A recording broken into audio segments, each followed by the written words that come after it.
I never thought I'd be standing in a hospital cafeteria at 62 years old, clutching a certified check for $12 million, about to tell my husband the news that would change everything. But there I was, my hands trembling with excitement, my heart racing like I was 25 again. The medical practice I'd built from nothing, absolutely nothing, had just been acquired by Henderson Medical Group, $12 million. For a practice I'd started in a converted garage 38 years ago with a used examination table and a dream, I'd worked every night shift at County General for 3 years to save enough for that first lease. I'd delivered babies at 3 a.m., then rushed home to study for my board certifications. I'd sacrificed vacations, weekends, time with our daughters, all while David built his career as a cardiologist at the same hospital. We were supposed to be a team. That's what he always said. "We're building our future together, Margaret." The elevator ride up to the cardiac unit felt like it took hours. I kept touching the check in my purse, making sure it was real. $12 million. We could finally retire early, travel to all those places we'd pinned on our kitchen map 30 years ago and never visited, spend time with our grandchildren without constantly being on call. David's office was on the 6th floor, at the end of a quiet corridor. I'd been there 100 times, dropping off lunch, bringing him files, meeting him for quick coffee breaks between surgeries, but I'd never shown up unannounced like this. I wanted to see his face when I told him. The door was slightly ajar. That should have been my first clue. David always kept his door closed during office hours, privacy for my patients, he'd say. I heard laughter before I saw anything. A woman's laughter, light, flirtatious, young. My hand froze on the door handle. "You're terrible," the woman said, still giggling. Her voice had that breathy quality young women use when they're flirting. I knew because I'd been that young woman once, 40 years ago, flirting with a handsome medical student in this very hospital. "I'm serious," David said. His voice was different, softer, intimate in a way I hadn't heard in years. "We should go to that conference in Miami together. Lisa can handle my patients for a weekend."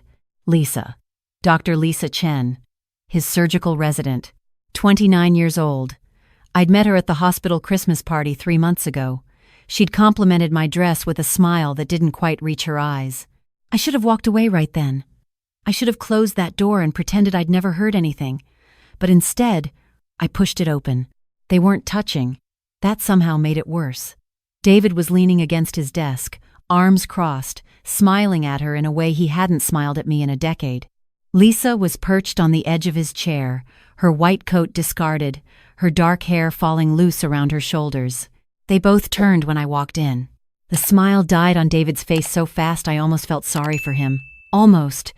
"Margaret," he said, and there was guilt in every syllable. "I didn't know you were stopping by." Lisa stood up quickly, grabbing her white coat. "Dr. Foster, we were discussing the Henderson case." "The Henderson case," I repeated. My voice sounded strange, distant, like it belonged to someone else. "Is that what we're calling it now?" David took a step toward me. "Margaret, this isn't—" "How long?" The question hung in the air between us. "How long, David?" He looked at Lisa. She looked at the floor. And in that moment of silence, I knew. This wasn't new. This wasn't a one-time conversation that had gotten too friendly. This was a pattern, a relationship. "I should go," Lisa said quietly, moving toward the door. "No," I said, and my voice was harder now. "Stay.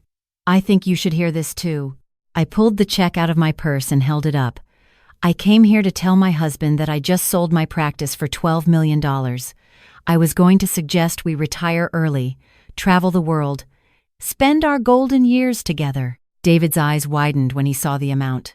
I watched his expression change: shock, then calculation, then something that looked almost like regret. But not for what he'd done, for what he might lose. $12 million, he said. "That's all you have to say?" I looked at Lisa. "You should know, Dr. Chen, that my husband and I built our careers together. Or at least, that's what I thought we were doing while I was working double shifts to pay for his fellowship at Johns Hopkins, while I was staying home with our daughters so he could take those prestigious positions that required travel, while I was running my little practice and pretending it didn't bother me that he called it my hobby clinic." Lisa's face had gone pale. "Dr. Foster, I don't. How long? I asked again, looking at David. He ran his hand through his hair. That gesture I'd once found endearing now just looked weak. Margaret, can we discuss this privately? Answer the question. 2 years. The floor tilted under my feet. 2 years, not months. Years. 2 years, I repeated. Our daughter Emma's wedding was 2 years ago. He didn't say anything. You held my hand during my mother's funeral 2 years ago. You cried at her grave. Still nothing. You sat next to me at Sophia's graduation from medical school 18 months ago and told me how proud you were of our family. Margaret, were you with her then? During Emma's wedding? During my mother's funeral? His silence was answer enough. I folded the check carefully and put it back in my purse. My hands were steady now, calm.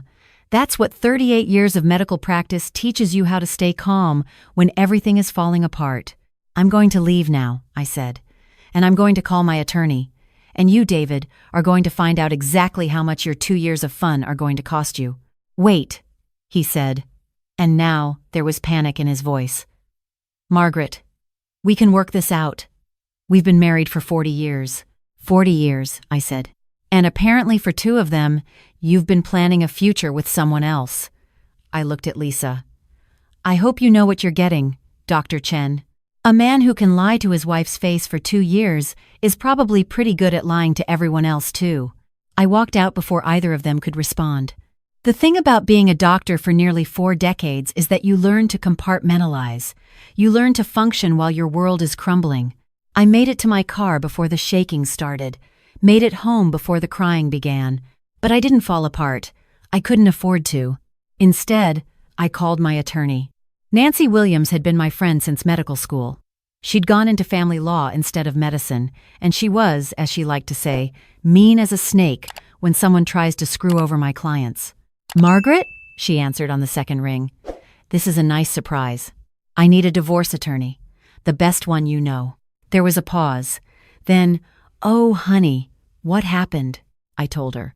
Everything. The check. The affair. The 2 years of lies. When I finished, Nancy was quiet for a moment. Then she said, Okay. First things first, did you tell him about the money? I showed him the check. Fuck. Nancy never cursed unless things were bad. That's bad, isn't it? It's not ideal. But here's what we're going to do. When did you start the practice? 1987. Before you were married? 6 months before. I could hear the smile in her voice. And the money from the sale, is it in a joint account? No, it hasn't been deposited yet. The check is made out to me personally. Good. Don't deposit it in any account he has access to. Open a new account tomorrow at a completely different bank, just in your name. Nancy, is that legal? It's money from a business you started before the marriage. We can argue it's separate property. But Margaret, listen to me very carefully. Don't sign anything David gives you. Don't agree to anything without running it by me first. And document everything, every conversation, every text, every email, especially about the affair. I don't have proof, I said quietly. I just walked in on them talking. You said the woman's name is Lisa Chen? Works at the hospital? She's his surgical resident. Even better. Workplace affair. Especially with a subordinate. That's a huge ethics violation.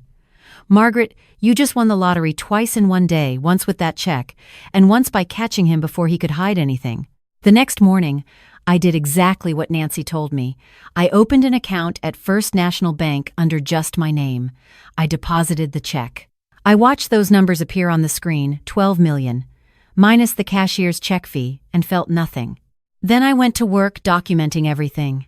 I started going through our shared calendar, our credit card statements, our phone records. It was all there once I knew what to look for. Hotel charges on nights he said he was at conferences. Dinner reservations for 2 at restaurants we'd never been to together. Gaps in his schedule that didn't match his call rotation. The more I found, the angrier I got. And then I found the emails. David had been careless. He'd used his hospital email account. There were hundreds of messages between him and Lisa dating back 26 months. Not just flirting, plans, promises, talk about their future together once he figured out the Margaret situation. The Margaret situation. That's what 40 years of marriage had become. A situation to be handled. I forwarded everything to Nancy. Then I printed copies. Then I saved everything to a flash drive. 3 different backups of evidence that David had not only been unfaithful, but had used hospital resources to conduct an affair with a subordinate resident. When David came home that night, I was sitting at the kitchen table with a glass of wine and 40 years of tax returns. "Margaret," he said carefully, "we need to talk. Sit down." He sat. "I've hired an attorney," I said. "I'm filing for divorce." "Margaret, please, can't we at least try counseling?" I laughed. Actually laughed. Counseling?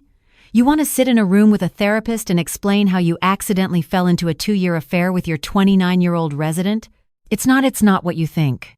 I read the emails, David. His face went white. All of them. Every single one where you discussed your future with Lisa. Every one where you complained about how I was holding you back. Every one where you talked about waiting until after I sold the practice so you could, and I quote, "make sure the settlement works in our favor." He didn't say anything. "You were waiting for my money," I said quietly. "You were going to divorce me anyway. You were just waiting until after the sale went through." "That's not Margaret," I never said.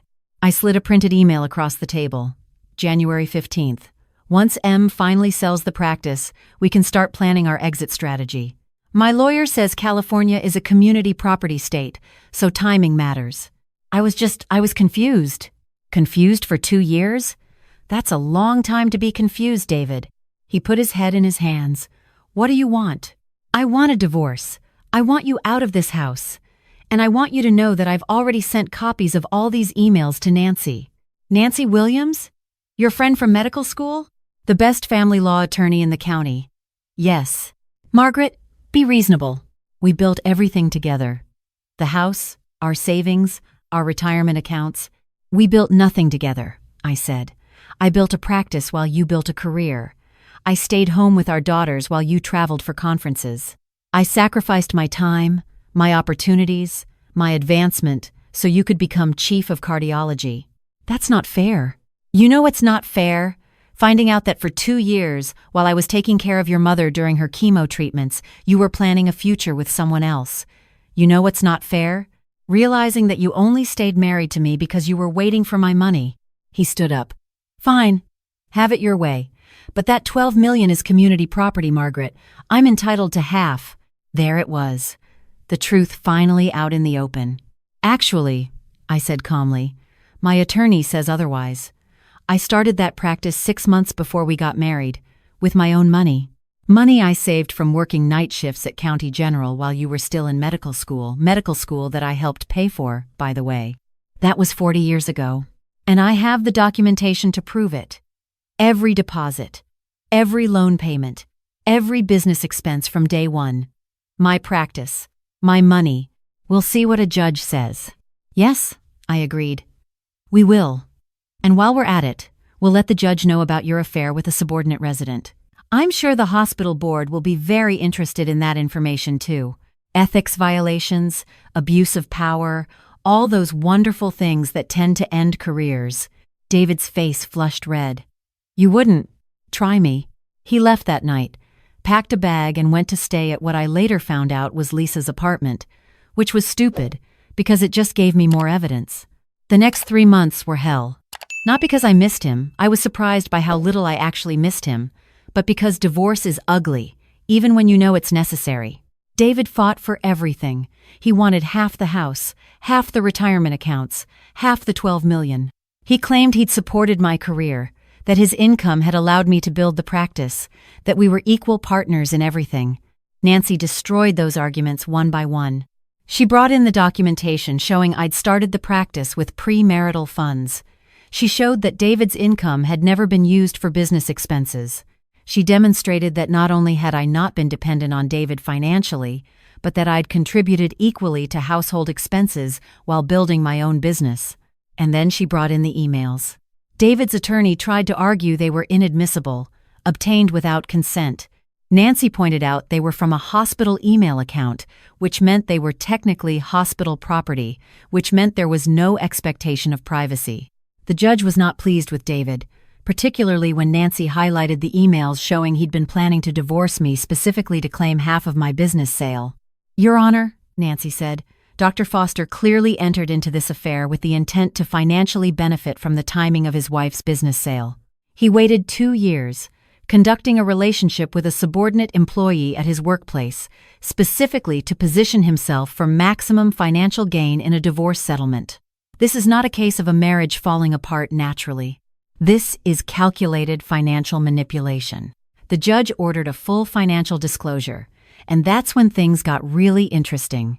Because it turned out David had been hiding money. Not much, about $80,000 in a separate account I'd never known about. Money he'd been siphoning from his speaking fees and consulting work for the past 5 years.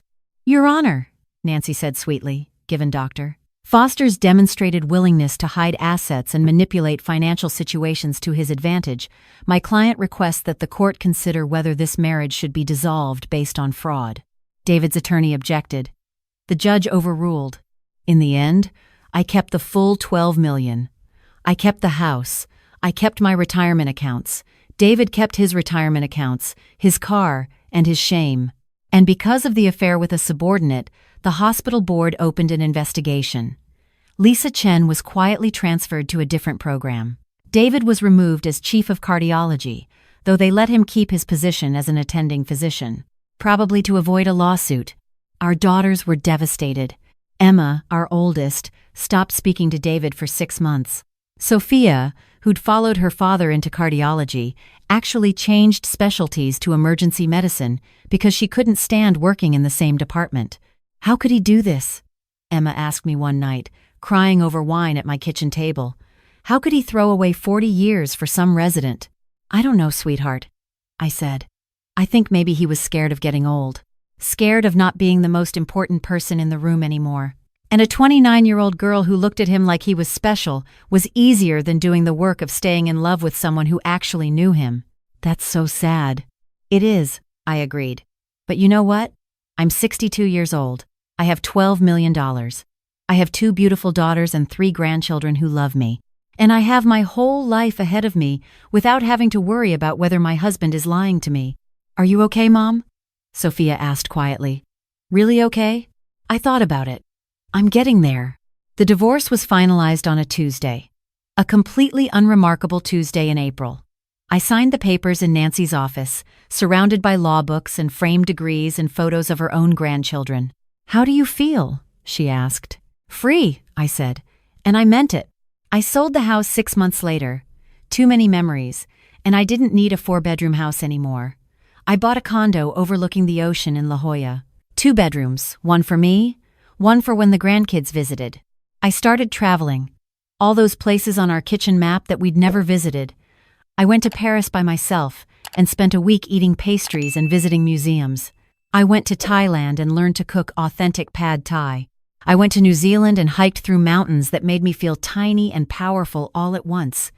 And then, on a completely ordinary Saturday morning in a bookstore in Seattle, I met James. He was in the history section, reaching for the same book about the Lewis and Clark expedition. Our hands touched.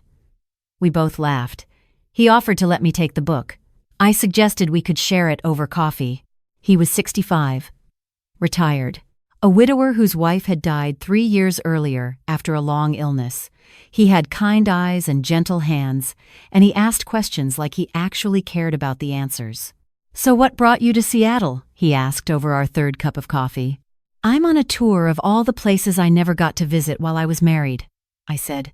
"That sounds like there's a story there." "There is," I agreed. "But it's not a sad story anymore. It's just a story about learning that sometimes the end of something is actually the beginning of something better." We dated long distance for a year. He'd fly to San Diego and I'd fly to Seattle.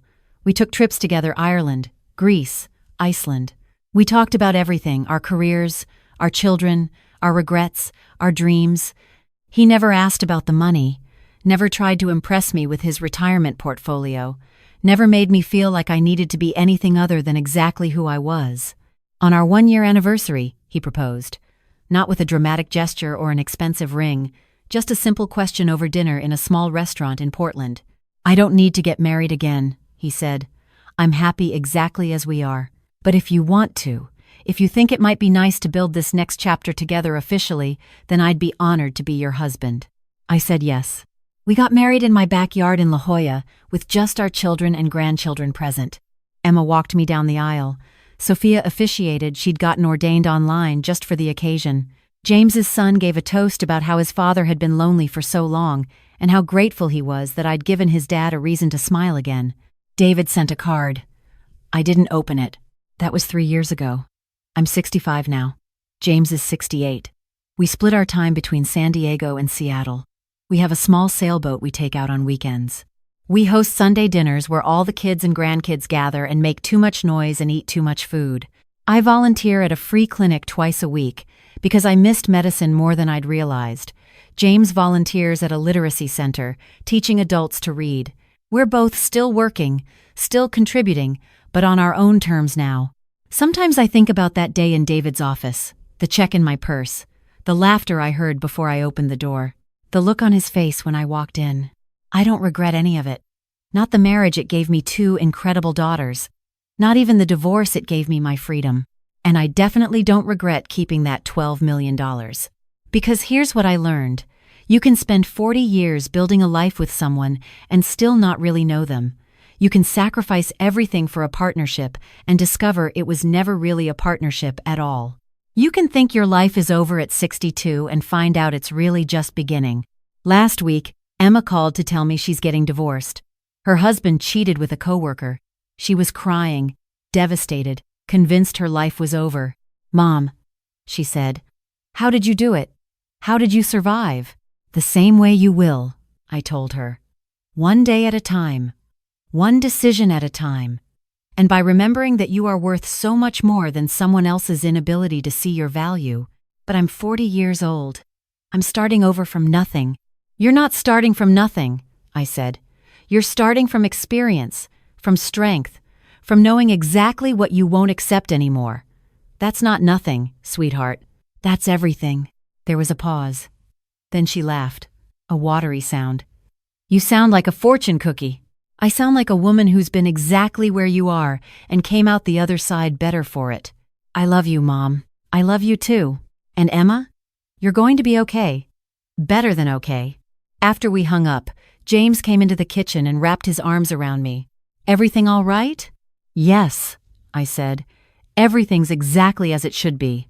And it was. It really was. Because sometimes the worst thing that happens to you turns out to be the best thing that could have happened. Sometimes betrayal is actually liberation. And sometimes, when someone shows you exactly who they are, the kindest thing you can do for yourself is believe them and walk away. I walked away with $12 million and my dignity intact. I'd say that's a pretty good trade for a marriage that died 2 years before I even knew it was over.